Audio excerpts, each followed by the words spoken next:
Every parent wants to succeed in life, and every child really wants to understand the universe the way it ought to be. They want to look positively toward the world. More and more children growing up wherever they are in the world are discouraged, however, because the world is so fake. The world is full of adults that look like they're going to support them, but in fact they're not there when they're really needed. On this edition of Tomorrow, we're talking about the 6 basic needs, universal needs of all children. What are those? We've already talked about the fact that all children need to be able to trust trustworthy people. That they can develop trust is important and yet not possible without the second basic need of children, and that is an environment of security and safety where they have consistency. With me is Rachel Quast, who is a teacher of inner city kids in Milwaukee, Wisconsin. Hi. Hello. Rachel, talk about esteem, self-worth, how esteeming a young person doesn't lead to, let's say, an irrational or an unrealistic self-esteem, but just a healthy self-worth. It is very important for the parent to see their child as the best thing that was ever born. Even if they have 7 children, every child needs to be seen as that is the best child. Looking at the child like they are the apple of their parent's eye. Every child needs to have that sense of, I belong, I matter, and I'm going to make a difference in this world. And so every child then feels what when the parent esteems them? They feel worthy. They feel like they have value in this world, that they are going to matter, rather than feeling shamed about who they are, or feeling like, I just don't belong here, there's nothing I have to offer, I'm just not good enough. In a way today, though, parents are so busy, is it possible to give them all kinds of stuff, and yet, because you do value them, but not give them what they really need, a sense of esteem, by simply neglecting the amount of time you spend with them and the amount of real heart-to-heart attention? Very, very true. Time equals love. And I mean that because what you value, you put your time to. Where's your priorities? What's first in your life? That's where you'll always put your time.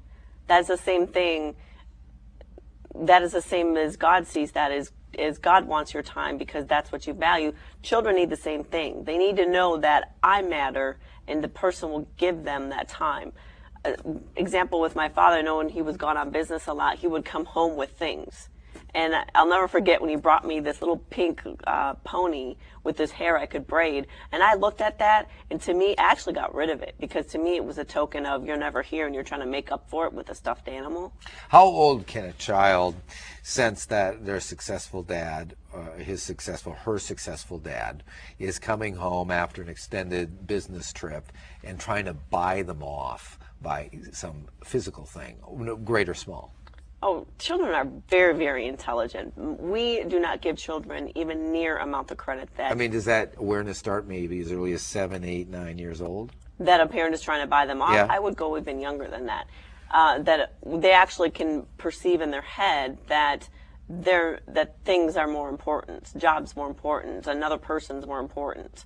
But even from a baby, they can start to realize that the way that the mother or the father looks into the baby's eyes, even at that age, even though they can't speak, there's a sense of, I matter to this person. Interesting. I was working on a slate patio one summer, which was kind of a project for me, with masonry work, and my 9-year-old said, you know, Daddy, you love that garden more than you love me, the patio. And it's interesting, because that wasn't the way I felt at all about it, but that's what came out of her. And you can't really argue with a child if they've been offended, can you, in the sense of trying to argue with them when they feel neglected and they aren't esteemed by just words? Right, right. No, you definitely cannot. And that was very perceptive of you to pick that up, that whatever comes out of a child's mouth, they are speaking from the heart. Children don't monitor their words. They speak what they believe. And so what a child says in that case is, I need more of your time. Please spend more time with me.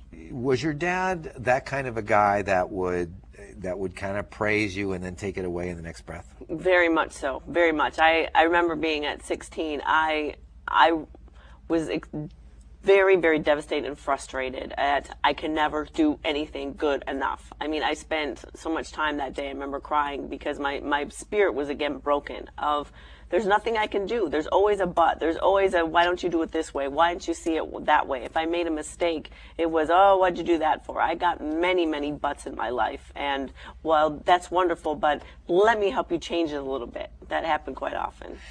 Does doing that kind of give a compliment and take it away, you praise and then you undermine at the same moment, virtually. Does that make it less likely a child will step out and actually create the kind of leadership and do the creative work in order to make themselves what they can be? I think it undermines that a lot because when you chip away that person's esteem, they're not going to reach their full potential. When a person is critical, even adults, when they're critical about themselves, when a child is critical about themselves, that negative energy does not help a person rise up. It actually lowers them down. You may for a short while have a child or a person that's perfectionistic. They may not want to have that negative criticism, so they may reach high standards, but it doesn't mean that the person is happy and peaceful inside. And we can't have a bunch of people that are performing but still are unhappy. Does that collapse in adulthood?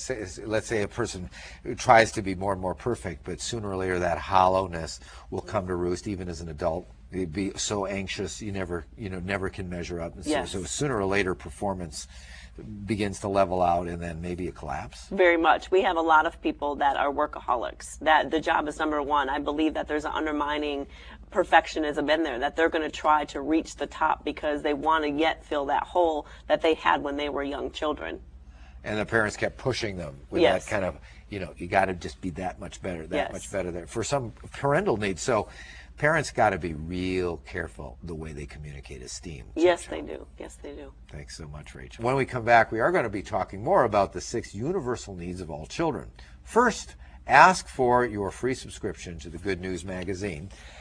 Go to tomorrowonline.org where you can order it and see many more television programs, including this one again, that deal with parenting, deal with world situations, deal with personal issues, important questions dealing with the country, with money, with whatever. It's a great place to go for this kind of information. That's tomorrowonline.org, or order the Good News magazine, a magazine of understanding.